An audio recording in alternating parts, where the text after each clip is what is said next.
అందరికీ నమస్కారం. నా పేరు Padmaja. Welcome to my Indian plot. ఇవాళ మనము సూపర్ డెలీషియస్ రెస్టారెంట్ స్టైల్ కడాయి పన్నీర్ ఎలా చేయాలో చూద్దాం.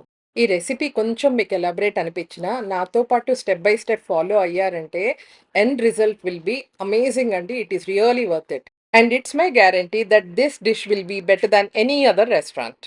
So come let's start making kadai paneer. Kadai పన్నీర్‌కి ఒక మసాలా తయారు చేస్తారండి. దాన్ని కడాయి మసాలా అంటారు. ఆ మసాలా ఇప్పుడు ఎలా చేయాలో చూద్దాం. 2 టేబుల్ స్పూన్స్ ధనియాలు, 2 స్పూన్స్ జీలకర్ర, 2 స్పూన్స్ సోంఫ్ అండ్ 1 స్పూన్ మిరియాలు. ఇవన్నీ వేసుకొని అలాగే 4 కాశ్మీరీ రెడ్ చిల్లీస్. మీ దగ్గర అవి లేకపోతే రెగ్యులర్ రెడ్ చిల్లీసే వేసుకోండి. అప్పుడు రెండే వేసుకోండి. ఇవన్నీ వేసుకుని వాటిని డ్రై రోస్ట్ చేసుకోవాలి. మాడకూడదండి. జస్ట్ డ్రై రోస్ట్ చేసుకుని దాన్ని ఒక ప్లేట్‌లో పోసుకొని చల్లారిపోయాక మిక్సీ జార్‌లో వేసుకొని దాన్ని కోర్స్‌గా గ్రైండ్ చేసుకోవాలి. మెత్తగా ఎట్టి పరిస్థితిలో గ్రైండ్ చేసుకోవద్దండి. కోర్స్‌గా గ్రైండ్ చేసుకోవాలి. ఇగో ఇలాగా. ఇది చేసుకొని వీటిని మనం పక్కన పెట్టేసుకొని ఇప్పుడు గ్రేవీ ఎలా చేయాలో చూద్దాం. ఇప్పుడు కడాయిలో కొంచెం ఆయిల్ వేసుకుని, దాంట్లో కొంచెం జీలకర్ర, ఒక హాఫ్ టీ స్పూన్ జీలకర్ర వేసుకొని అది స్ప్లటర్ అవుతుంది కదా! అప్పుడు నేను ఒక 3 అనియన్స్, మీడియం సైజ్ అనియన్స్‌ని ఇలా సన్నగా చాప్ చేసుకున్నాను. బాగా సన్నగా చాప్ చేసుకోవాలండి. ఇలా చాప్ చేసుకున్న అనియన్స్‌ని ఈ ఆయిల్‌లో ఆల్మోస్ట్ గోల్డెన్ బ్రౌన్ వచ్చే వరకు మనం వేయించుకోవాలి. ఇప్పుడు మనం పసుపు, ఉప్పు యాడ్ చేయకూడదండి. జస్ట్ ఈ ఆనియన్స్ అండ్ ఆయిల్‌ని 10 మినిట్స్ సిమ్ అండ్ మీడియంలో పెట్టుకొని మధ్య మధ్యలో కలుపుకుంటూ వేయించుకోవాలి. ఈ లోపల నేను ఒక 5 టొమాటోస్, దాంట్లో 3 బెంగుళూరు టొమాటోస్, 2 దేశీ టొమాటోస్. ఈ టొమాటోస్ తీసుకుని పల్పీగా గ్రైండ్ చేసుకుని ఇది పక్కన పెట్టుకుందాం. మన అనియన్స్ చూస్తే ఆల్మోస్ట్ గోల్డెన్ బ్రౌన్ వస్తున్నాయండి. ఇప్పుడు మనం దీంట్లో 1/4 టీ స్పూన్ పసుపు, 1 టీ స్పూన్ ఉప్పు వేసుకుందాం. వేసుకుని ఒక మాట కలిపేసుకుని దీంట్లో ఇప్పుడు ఒక స్పూన్ జింజర్ గార్లిక్ పేస్ట్ వేసి దాని పచ్చివాసన పోయే వరకు మనం కుక్ చేసుకోవాలి. ఆల్మోస్ట్ 5-7 మినిట్స్ పడుతుందండి. అలా కుక్ చేసుకునేసరికి జింజర్ గార్లిక్ పేస్ట్ పచ్చివాసన అంతా పోతుంది. జింజర్ గార్లిక్ పేస్ట్ అంతా బాగా కుక్ అయ్యాక ఇప్పుడు దీంట్లో మనము 2 spoons Kashmiri red chilli powder వేసుకున్నానండి నేను. అలాగే కఢాయి మసాలా ఒక స్పూన్, కసూరి మేతి ఒక స్పూన్, గరం మసాలా ఒక స్పూన్. ఇవన్నీ వేసుకుని ఒక 2 మినిట్స్ ఆయిల్‌లో మసాలాలన్నీ కుక్ అవ్వనివ్వాలి.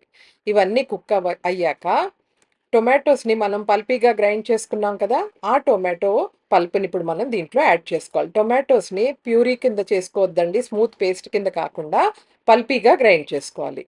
ఇప్పుడు ఈ టొమాటో పల్ప్‌ని మనం సిమ్‌లో పెట్టుకొని మినిమమ్ 15-20 మినిట్స్ కుక్ చేస్తూ ఉండాలండి. అదలా కలుపుకుంటూ, కలుపుకుంటూ కుక్ చేయాలి. కంగారు పడి హైలో పెట్టి మటుకు ఎప్పుడు కుక్ చేయొద్దండి. ఈ గ్రేవీని సిమ్‌లో పెట్టుకునే కుక్ చేయాలి. అవసరమైతే కొంచెం వాటర్ యాడ్ చేసుకుంటూ కుక్ చేయండి. ఇప్పుడు కడాయి పన్నీర్‌కి కావాల్సిన వెజిటబుల్స్ ఏంటో చూద్దాం. నేను 300 గ్రామ్స్ ఆఫ్ పన్నీర్‌ని ఇలా 1 ½ ఇంచ్ క్యూబ్స్ కింద కట్ చేసుకున్నాను. అలాగే 2 మీడియం సైజ్ క్యాప్సికమ్స్‌ని 1 ఇంచ్ క్యూబ్స్ కింద కట్ చేసుకున్నా. 2 ఆనియన్స్‌ని ఇలా పెటల్స్ కింద తీసి పక్కన పెట్టుకున్నానండి. అలాగే 2 బెంగుళూరు టొమాటోస్ వీటిని కూడా 1 ఇంచ్ కింద డైస్ చేసి పెట్టుకున్నా. ఇప్పుడు ఒక ప్యాన్‌లో కొంచెం ఆయిల్ వేసుకొని దాంట్లో బటర్ కూడా వేసి ఫస్ట్ మనం పన్నీర్‌ని లైట్‌గా సాటే చేసుకుందాం. ఎక్కువ కలర్ రావాల్సిన అవసరం లేదండి. లైట్ గోల్డెన్ కలర్ వస్తే సరిపోతుంది. ఇదిగో ఇలా వచ్చింది కదా! ఇప్పుడు మనం ఆయిల్ సెపరేట్ చేసుకొని మొత్తం పన్నీర్‌నంతా ఒక బౌల్‌లోకి తీసేసుకుందాం. ఇప్పుడు టొమాటోస్‌ని సాటే చేసుకుందాం. టొమాటోస్ మీద జస్ట్ రింకిల్ ఫార్మ్ అవుతుంది కదా! జస్ట్ 2 మినిట్స్ అంతే. అంతకంటే మీరు సాటే చేయవసరం లేదు. ఇప్పుడు టొమాటోస్ కూడా మనం తీసి వేరే బౌల్‌లోకి ట్రాన్స్‌ఫర్ చేసుకుందాం. ఇప్పుడు ఇందాక కట్ చేసుకున్న క్యాప్సికమ్ అండ్ ఆనియన్స్ ఉన్నాయి కదా! ఇవి 2 కూడా వేసేసి దీన్ని 5 మినిట్స్ సిమ్ అండ్ మీడియంలో పెట్టుకొని కుక్ చేసుకోవాలి. ఎంతవరకు కుక్ చేసుకోవాలంటే మన అనియన్స్ ట్రాన్స్‌లూసెంట్‌గా కుక్ అయితే సరిపోతుంది. దట్ ఈస్ ఆల్మోస్ట్ 30-40% అనమాట. అంతే. ఇప్పుడు మనం దీంట్లో 1 ½ స్పూన్ కడాయి మసాలా వేసేసుకుని, తర్వాత మనం సాటే చేసుకున్న పన్నీర్ క్యూబ్స్ ఉన్నాయి కదా! అవి కూడా వేసుకుని, అలాగే ఒక హాఫ్ టీ స్పూన్ సాల్ట్ ఇవన్నీ వేసుకొని బాగా కలిపేసుకోవాలి. ఇప్పుడు మనం టొమాటోస్ యాడ్ చేయొద్దండి. టొమాటోస్ లాస్ట్‌లోనే యాడ్ చేసుకోవాలి. ఈ లోపల మన గ్రేవీ కూడా బాగా కుక్ అయింది. చూసారు కదా! ఆయిల్ కూడా బాగా సెపరేట్ అయింది.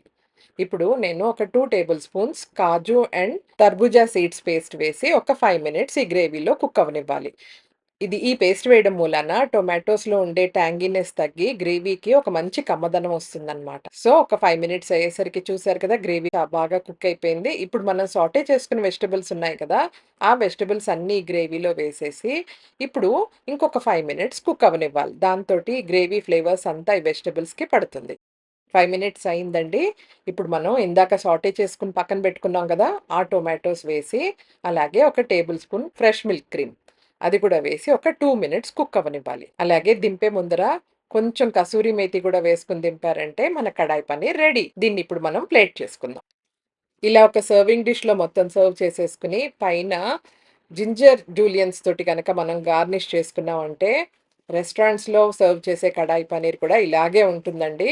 But it taste much better than any other restaurant. మీరందరూ తప్పకుండా ట్రై చేయండి. మీకు కూడా బాగా నచ్చుతుంది. అది నా గ్యారంటీ. సో, ఈ రెసిపీ కనుక మీకు నచ్చినట్టయితే, please like, share and subscribe to my channel for more such videos and thank you for watching my Indian platter.